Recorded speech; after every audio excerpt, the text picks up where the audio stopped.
Kalau kita bicara itu per hari ini, tentu saja Wakil Presiden Republik Indonesia Gibran Rakabuming Raka sejak dilantik 20 Oktober tahun lalu 2024 sampai hari ini rasa-rasanya tidak terindikasi melakukan perbuatan-perbuatan yang dianggap melanggar konstitusi, tidak kelihatan melakukan tindakan-tindakan yang disebut dengan terindikasi penyuapan, korupsi, ataupun tindakan-tindakan tercela lainnya. Tidak ada dalam tindakan itu. Secara fakta politik, Gibran persis setelah dilantik hingga saat ini sudah 7 bulan, rasa-rasanya tidak ada hal-hal yang bisa disebut dengan inkonstitusional.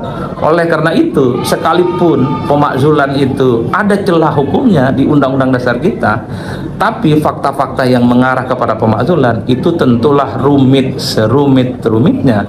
Karena pemakzulan itu memenuhi syarat yang menurut saya cukup luar biasa berat.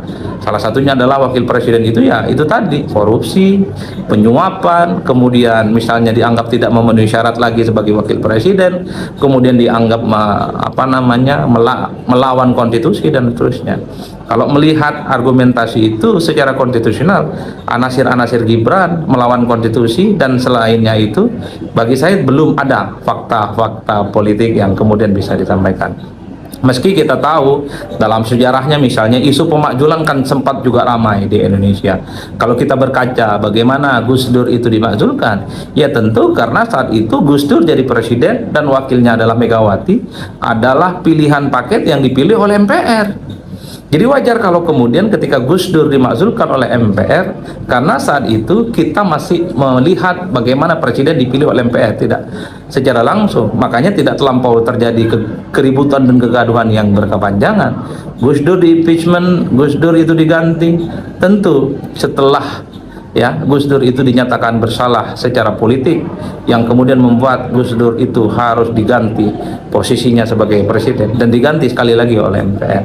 Sempat suatu waktu ada muncul rumor dan isu yang ada di DPR untuk mengganti dan memakzulkan wakil presiden Republik Indonesia saat itu adalah Pak Budiono yang menjadi wakil presidennya Pak SBY. Tapi ingat, isu pemakzulan terkait dengan Pak Budiono yang terindikasi dan dikait-kaitkan dengan kasus Senturi itu tidak kuat, karena satu, SBY sangat kelihatan sekali memproteksi Budiono, dan yang paling penting Partai Demokrat sebagai partai penguasa saat itu memberikan perlindungan politik yang cukup luar biasa, sehingga kalau ada fraksi-fraksi yang kelihatan secara gestur ingin mengusulkan soal terkait dengan pemakzulan terkait dengan Budiono, biasanya politisi Partai Demokrat suka pasang badan.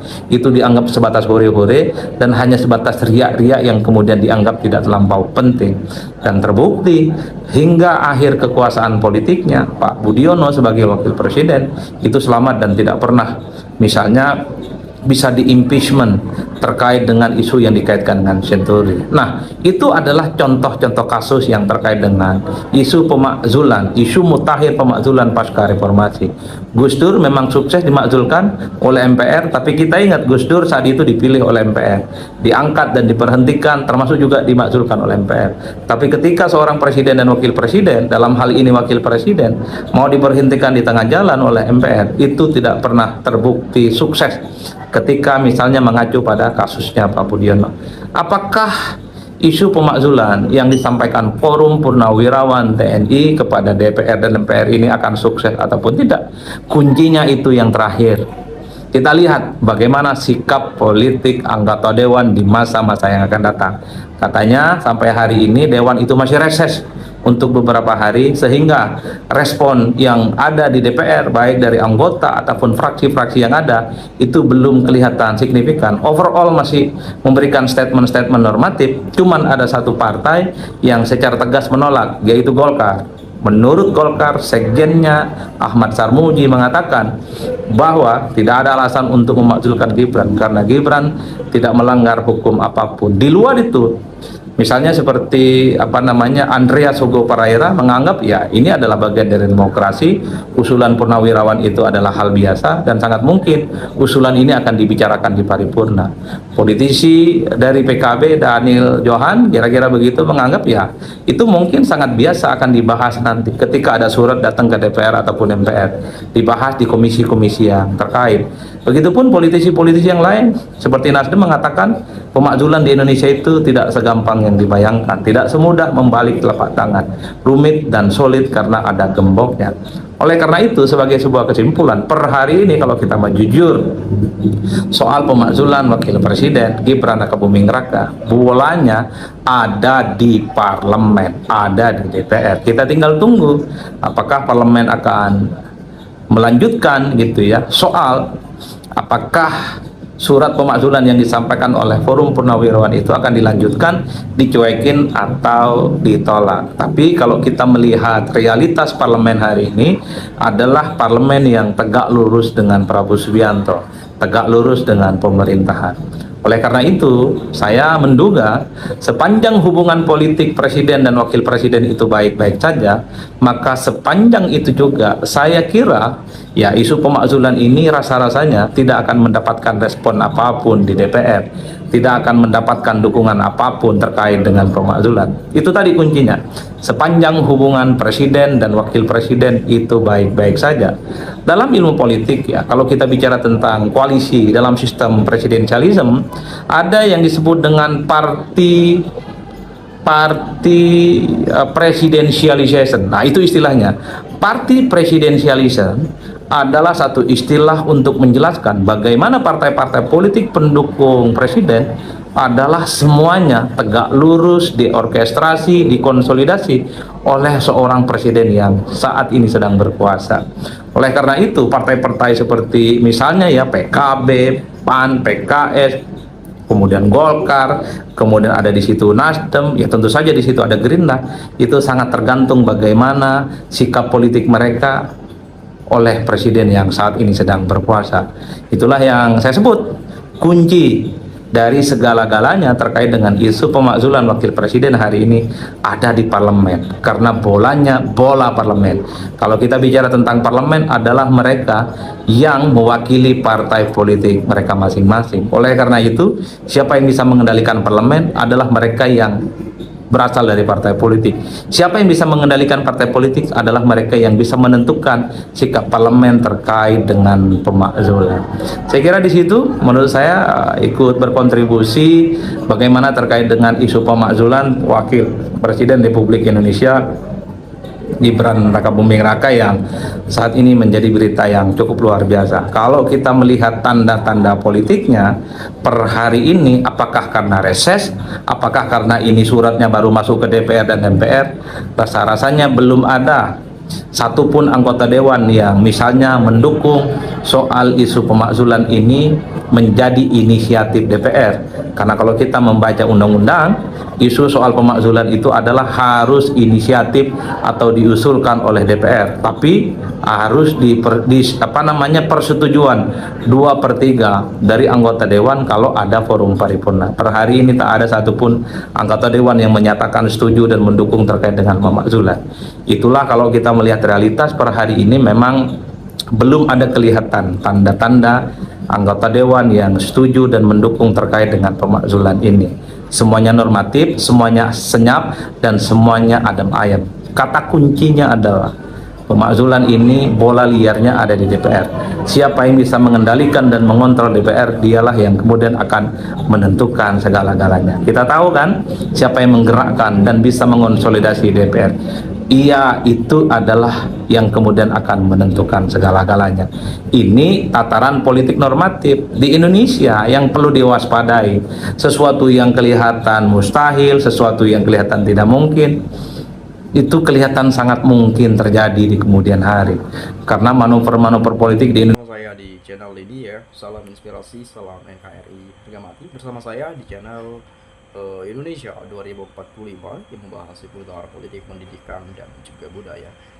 Tentu dalam hal ini ya kembali lagi kita membahas soal isu ya.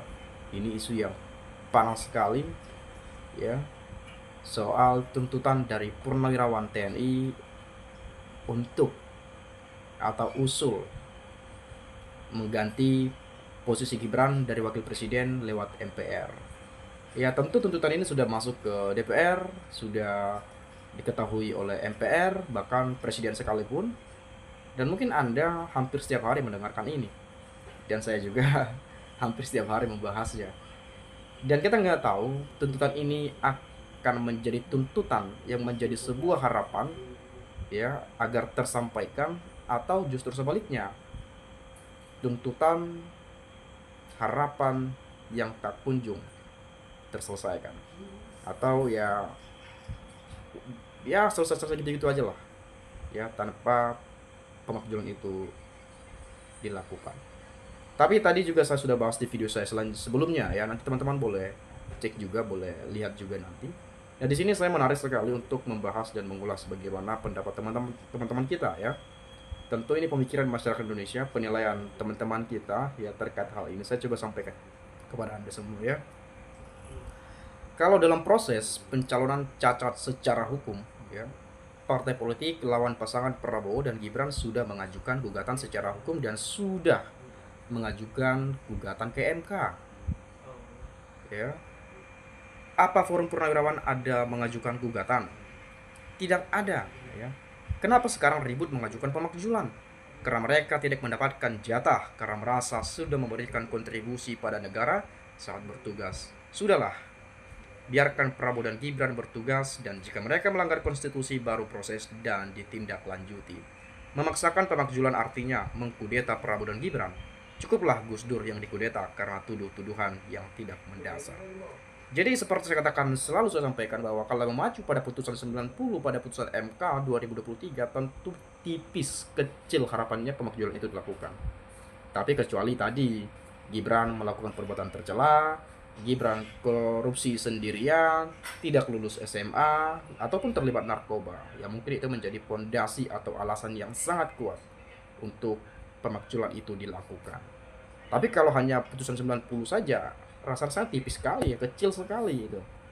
Ya, karena sudah disengketakan persengketa Pilpres di Mahkamah Konstitusi, yang memang meskipun hasilnya kita bisa ya berpikir lah gitu ya. Karena bagaimanapun pada saat itu posisi presiden adalah Jokowi, yang orang tuanya dari Gibran. Kan begitu. Dan kita juga mungkin bisa berbicara tanpa adanya Pak Jokowi sebagai ayah Gibran, belum tentu juga Pak Prabowo mau menggandeng Gibran. Atau nggak mungkin juga kita kenal Gibran yang saat ini. Coba kita lihat Gibran soal menanggapi isu-isu publik, menanggapi persoalan-persoalan yang dihadapi rakyat saat ini. Ketika dia berpidato, berbicara, kemana-mana selalu membahas hilirisasi. Bagi-bagi buku, bagi-bagi susu, pulpen, skincare, bahkan gitu ya. Ini mungkin sebagai penilaian bahwa ini anak belum cocok, ini orang belum pantas, ini Gibran belum ini, belum itu, dan lain sebagainya, ABC sampai Z sekalipun. Itu yang mungkin kesiapan secara jasmani dan rohaninya gitu ya, kalau melihat potensi dan kapasitas Gibran untuk menduduki kursi RI 2 saat ini ya. Karena bagaimanapun ya purnawirawan jenderal ini pun bahkan lebih berpengalaman dibandingkan Gibran. Banyak jasa yang mereka kontribusikan buat negeri ini ya. Kemudian bertahun-tahun eksekutif dan legislatif ini cuma semangat ngurusin politik saja, kerja kagak ya. Pak, tolong berikan pencerahan tentang putusan Petun PT-UN ya, Pengadilan Tinggi Tata Usaha Negara, yang membatalkan putusan MK dan mengembalikan nama baik Hakim MK Anwar Usman. Nah, ini seperti melawan mantan Wapres Budiono lewat kasus Bank Senturi. Sampai sekarang kasus belum tuntas, bahkan Sri Mulyani jadi menteri. Sampai sekarang ini politik masyarakat hanya disuguhi drama atau breaking news yang tidak berkesudahan. Hasilnya tidak ada seperti Budiono dan Sri Mulyani. Jadi seperti yang kita lihat di MK dulu, pada saat itu Anwar Usman sebagai ketua MK adalah paman Gibran. Jadi semakin kuat dugaan ada permainan nih, gitu ya. Makanya kemarin kan Mahkamah Keluarga tuh dijuluk-juluk gitu ya. Ada yang bilang Gibran adalah anak haram konstitusi lah, ya. Gibran pelangap longo lah, cengengesan lah, macam-macam ya, cibiran-cibiran netizen. Dan tetapi harus fair kita menyampaikan bahwa mungkin ketika Anda pada posisi Gibran, apa yang mungkin bisa Anda kontribusikan buat negeri ini? Apa yang sudah netizen lakukan buat bangsa ini selain berkomentar, selain berpendapat, selain menilai? Ya marilah kita support, kita dukung pemerintahan ini sama-sama untuk mewujudkan Indonesia Emas tahun 2045. Tetapi bila mana ada kebijakan-kebijakan terkait yang meresahkan rakyat, membuat sengsara rakyat Indonesia, baru kita kritik itu habis-habisan. Ya. Tetapi memang ya hal lumrah saja ketika kita berpendapat, berekspresi, berasumsi, mengkritisi, bahkan itu yang menjadi menumbuhkan demokrasi kita ke depan lebih baik lagi. Tapi ya jangan sampai kita berlindung dari kata demokrasi. Ini kan Indonesia, negara demokrasi. Ya bebas-bebas saja dong berpendapat, bebas-bebas saja dong begini begono. Tapi ya ada batasannya juga teman-teman, jangan sampai kelewatan.